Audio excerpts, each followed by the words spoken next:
अब फोर्थ देखो part, fourth part में हमारे पास है एक फंक्शन एफ एक्स जो है वो है एक्स क्यूब प्लस 1/x³। अब आपको इसको इंक्रीजिंग डिक्रीजिंग इसमें भी देखना है, डिफरेंशिएशन करना है तो कर दो भाई differentiation. F dash x, x cube का डिफरेंशिएशन कितना होगा 3x², और x की पावर -3 का मतलब 1/x³ का डिफरेंशिएशन कैसे होगा?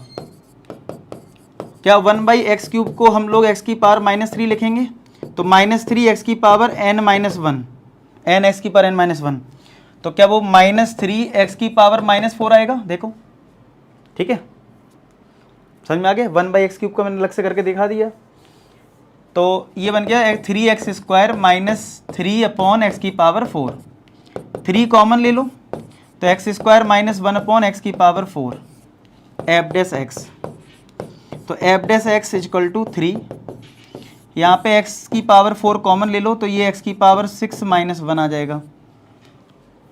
अब आपको इसके फैक्टर करने पड़ेंगे, ठीक है, क्योंकि आपको देखो अल्टीमेट इंक्रीजिंग डिक्रीजिंग देखना है ना कि कौन पॉजिटिव है कौन नेगेटिव। देखो x की पावर 4 तो पॉजिटिव होगा, कोई दिक्कत नहीं, लेकिन ये कब पॉजिटिव है कब नेगेटिव ये देखना पड़ेगा, यानी इसके फैक्टर करने पड़ेंगे तुम्हें। तो F dash X is equal to 3 तो बाहर है, अब x की पावर 6 का फैक्टर कैसे किया जाए? इसको अगर मैं x³ का स्क्वायर लिख लूँ और इसको 1 का स्क्वायर लिख दूँ तो x की पावर 4, एफ डैश एक्स जो है 3, a² - b² होता है a + b, a - b upon x की पावर 4।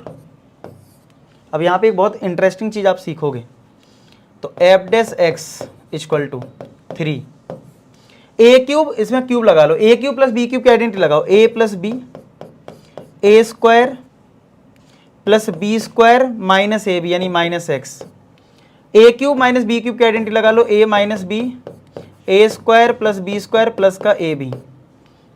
आई होप आपको आइडेंटिटी आती हो, अपॉन x की पावर 4। अब ये फैक्टर तो बहुत दिख रहे हैं, फैक्टर तो बहुत दिख रहे हैं, 3 बाहर है, x + 1 और x - 1 को इधर नीचे पहले कर लो, ठीक है, इस तरीके से, और इसको एक साथ लिख लेते हैं x² और इसको स्टैंडर्ड फॉर्मेट में लिख लो, x को पहले लिख दो यानी x² - x + 1 और x² + x + 1, ठीक है, अपॉन x की पावर 4।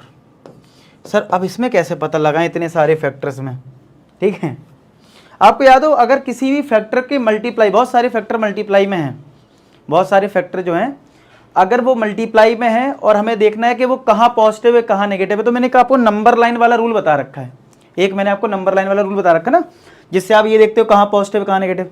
अब प्रॉब्लम ये कि इतने सारे फैक्टर हैं 1 2 3 4, क्या सबको नंबर लाइन पे लेना पड़ेगा? अच्छा, जो पॉजिटिव होता है उसको लेते नहीं है, जैसे 3 पॉजिटिव है नहीं लेना है, x की पावर 4 पॉजिटिव है नहीं लेना है, अगर आपने मुझसे इनइक्वालिटी सीखा है तो, ठीक है। अब मैं ये वाला पार्ट इरेज कर देता हूँ, आप नोट कर लो, मैं साइड हो जा रहा हूँ, ठीक है। अब मैंने अगर इसको इरेज करा और अगर आप इसको देख रहे हो, ठीक है, अब आप अगर इसको देख रहे हो तो किसको नंबर लाइन पे लें? अच्छा, इसका जो ये वाला पार्ट है x² - x + 1, एक ये फैक्टर जो है और एक x² + x + 1, अगर मैं इसका डिस्क्रिमिनेंट निकालूं, डिस्क्रिमिनेंट क्या होता है b² - 4ac, तो कितना है डिस्क्रिमिनेंट? b हमारा क्या है, x का कोफिशिएंट -1 है, 4ac, तो 1 - 4 यानी -3 आ रहा है, इसका डिस्क्रिमिनेंट निकालो,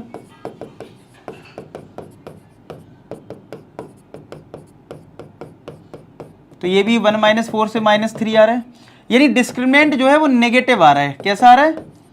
और यहाँ पे भी डिस्क्रिमिनेंट क्या आ रहा है? नेगेटिव। अब एक चीज तुमको याद रखना है, डिस्क्रिमिनेंट अगर नेगेटिव है तो इस रिजल्ट की जो वैल्यू होगी x² - x + 1 जो है वो हमेशा पॉजिटिव रिजल्ट देगा। सिमिलर x² + x + 1 हमेशा एक पॉजिटिव रिजल्ट देगा। अब आप कहोगे सर कैसे, थोड़ा सा और डेप्थ में बता दो। चलो बता देता हूँ। आप मुझे बताओ, ग्राफ अगर आपको याद हो पैराबोला का, क्योंकि क्वाड्रेटिक है तो पैराबोला बनेगा, अगर डिस्क्रिमिनेंट नेगेटिव होगा तो क्या वो एक्स एक्सिस को कट करेगा? आप बोलोगे सर एक्स एक्सिस को कट नहीं करेगा, हमारा पैराबोला थोड़ा ऊपर चला जाएगा। कट नहीं करेगा क्योंकि अगर डिस्क्रिमिनेंट नेगेटिव होता है तो नो रियल रूट्स, याद आया कुछ, नो रियल रूट, यानी कि एक्स एक्सिस को कट नहीं करेगा। और अगर मेरा पैराबोला एक्स एक्सिस से ऊपर है और आपको पता है कि ओरिजिन के अगर आप ऊपर जाओगे तो y की वैल्यू पॉजिटिव मिलेगी, 1 2 3, मतलब अगर आप एक्स एक्सिस से ऊपर हो तो आपको जो रिजल्ट मिलेगा यानी y, वो तो पॉजिटिव मिलेगा, क्योंकि इसी को हम y बोलते हैं, इसी को कहीं ना कहीं हम y बोलते हैं। y equal to X square minus X plus 1, आया समझ में?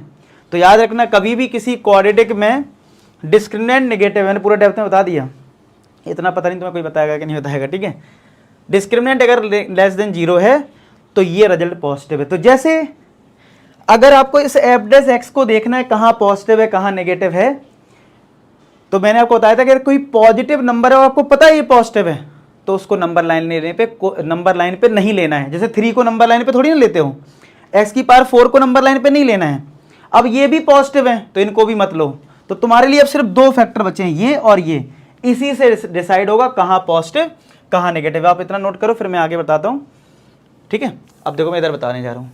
तो अब आपके लिए इंक्रीजिंग डिक्रीजिंग देखने के लिए सिर्फ 2 फैक्टर काम के, कौन से, x+1 और x-1। तो नंबर लाइन पे क्या आएगा, एक -1 आएगी वैल्यू और एक +1, पॉजिटिव नेगेटिव पॉजिटिव। तो इंक्रीजिंग कहाँ हुआ, -∞ से -1 पे, यूनियन 1 से इनफाइनाइट पे। इसको दूसरे तरीके से ऐसे भी लिख सकते हो, x की वैल्यू -1 से कम और x की वैल्यू ग्रेटर देन 1, क्योंकि बुक में ऐसे लिखा है, दोनों एक ही बात है, चाहे ये लिखो चाहे ये लिखो।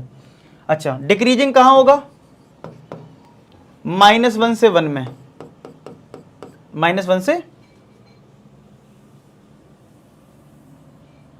ठीक है। या फिर ऐसे लिख सकते हो x की वैल्यू -1 से 1, समझ में आया, इस तरीके से क्लियर। तो ये आपकी बुक में भी ऐसे ही लिखा है, डिक्रीजिंग का और इंक्रीजिंग का, समझ में आया।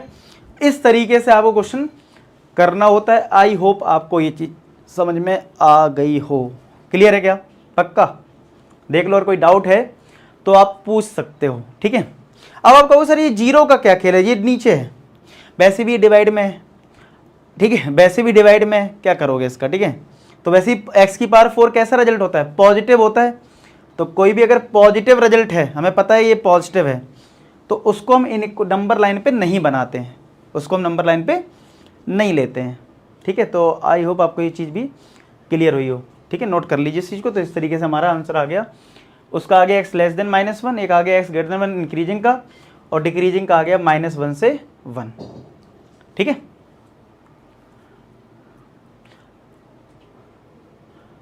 और -1 से 1 है, और ये तो खुद ही क्वेश्चन ने बोला था कि x नॉट इक्वल टू 0, ठीक है। तो मतलब वो चीज़ कंडीशन इसमें है कि -1 से 1 पे डिक्रीजिंग है, लेकिन खुद ही बोला है x नॉट इक्वल टू 0, तो हमने भी ये मान के चल रहे हैं कि x हमने नॉट इक्वल टू 0, हमारा x 0 नहीं लिया है हमने, ठीक है। x को हमने 0 नहीं लिया है, ठीक है, क्योंकि क्वेश्चन भी नहीं है, तो हमें मेंशन करने की जरूरत नहीं। अगर ये चीज़ ना देते, अगर ये चीज़ नहीं देते, तो हमें पता है कि x की वैल्यू 0 पे ये गड़बड़ कर सकता है, तो हमें मेंशन कुछ करना पड़ता है, लेकिन यहाँ पे मेंशन करने की कोई ज़रूरत नहीं है, ठीक है, क्योंकि ऑलरेडी क्वेश्चन में ही नहीं है।